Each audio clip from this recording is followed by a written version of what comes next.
All right, let's dive in. You've probably heard these two terms floating around a lot lately, TRT and peptides. They both promise to help you optimize your hormones. But here's the thing. They do it in completely different ways. So what's the deal? Is one about replacing what you've lost, and the other about, I don't know, restarting your body's own engine? Let's get into it. Okay, let's just be real for a second. Are you feeling just tired all the time?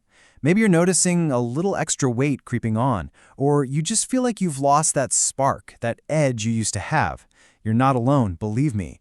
But what if I told you it doesn't have to be this way? It's easy to just write it all off as, well, I'm just getting older. But what if it's not just that? What if the real issue is your body's internal communication system? Think of it like a series of signals that keep everything running like a well-oiled machine. When those signals start to slow down, well, you feel it. The great news? This is something we can actually address. So, before we can even talk about fixing the problem, we've got to understand how the system is supposed to work in the first place, right? So let's take a quick peek under the hood at your body's command center and see how it all works when it's firing on all cylinders. Okay, so think of your body like this super efficient, high-tech factory. It's a three-step process. First, the CEO, your brain's command center, sends out a memo. That signal is called GnRH. Then, that memo goes down to the factory floor manager, the pituitary gland. The manager reads it and says, "Okay guys, get to work," and sends out two messenger boys, LH and FSH. Finally, those messengers run all the way down to the production line, the testes, and they deliver the message loud and clear, "Make testosterone." See? It's this beautiful, elegant chain of command. So, what happens when that production line starts to slow down? Well, this is where we come to a fork in the road. There are two totally different philosophies for getting things running again. You can either bring in the finished product from outside, or you can try to get the original factory to kick back into gear. This is the whole ballgame right here: replacement versus stimulation. All right, first up, we've got the classic, the one you've probably heard of, testosterone replacement therapy, or TRT. This is the direct approach. It's not about fixing the factory. It's about saying, hey, production is low, so we're just going to ship in a supply from an outside vendor. You're adding external synthetic testosterone to bring your levels back up. And look, there's a reason it's so common. It's straightforward, and it works. Now, path number 2 is peptide therapy. This is a whole different ballgame. Peptides are basically like tiny little protein messengers. Instead of bringing in an outside product, they go into your factory and deliver new messages to get your own production lines fired up again. The whole point is to stimulate your body to make its own hormones naturally. So let's really nail this down. TRT, the direct approach, that's like realizing your local car factory isn't making enough cars, so you just start importing them from another country. It's fast, you get the cars right away. Peptides, the indirect approach, that's like sending in a team of consultants to figure out why the local factory is struggling and getting it to restart production on its own. Two very different ways to solve the same problem. Okay, that's the theory. Restarting the factory sounds great on paper, right? But what does that actually look like in the real world, in a clinical setting?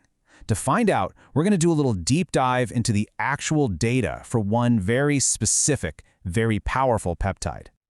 The peptide we're looking at is called tesamorelin, and this isn't some general wellness supplement. Nope. This was specifically engineered to go after a really nasty, dangerous type of body fat.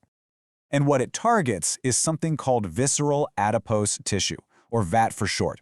Now, this is the bad stuff. This isn't the fat you can pinch on your stomach. This is the hidden, dangerous fat that wraps itself around your vital organs, like your liver and intestines. It's directly linked to horrible things like heart disease and diabetes. So yeah, getting rid of it is a pretty big deal. So they took a group of people, gave them tesamorelin in a major clinical trial, and what happened? Well, it all comes down to this one number, negative 15.4%. So what does that mean? It means that on average, patients saw a 15.4% reduction in that dangerous deep belly visceral fat. And get this, that was in just 26 weeks. That's a huge measurable result. It's proof that you can stimulate the body's own systems to create powerful, targeted changes. But, and you knew there was a but coming, right? This is a really, really important one. It is not a permanent fix. The scientists who ran the study were crystal clear about this. As you can see from this quote, the second you stop the treatment, those benefits start to fade away. This isn't a one-time cure, it's an ongoing management strategy. Okay, so that brings us to the most important part of this whole conversation. We have to balance the incredible potential we're seeing with the cold, hard reality of how these things work. It's time to separate the hype from what you absolutely need to know. And let's be honest, the hype is pretty seductive, isn't it? When you see the ads, the promise is basically a full-body upgrade. We're talking accelerated fat loss, more lean muscle, better energy, sharper focus, better mood, even better skin, and a boosted libido. I mean, who wouldn't want all that? It's marketed as the key to turning back the clock. But here comes the reality check. Your hormones are like a finely tuned orchestra. If you start messing with one instrument, you can throw the whole thing out of whack, creating new problems. That's why this stuff requires constant medical supervision. And these therapies aren't something you do forever. They have to be cycled on and off. Like we just saw with the study, the benefits can just disappear when you stop. Oh, and yeah, most of these are banned in professional sports for a reason. And probably the biggest one, none of this is a magic pill that replaces a healthy lifestyle. So after digging through all the marketing, all the promises, and all the clinical science, there is one thing, one single solitary thing that every single legitimate source agrees on. This is absolutely 100% not a do-it-yourself project. And this quote really says it all. Because these treatments are so effective, because they are so powerful, they absolutely require a doctor's supervision. That is the only way to avoid creating new imbalances and dangerous side effects. It's about doing it safely and correctly. And really, this all leads to a much bigger, almost philosophical question for all of us. As our science gets better and better, as we gain this incredible power to fine-tune our own biology, where do we draw the line?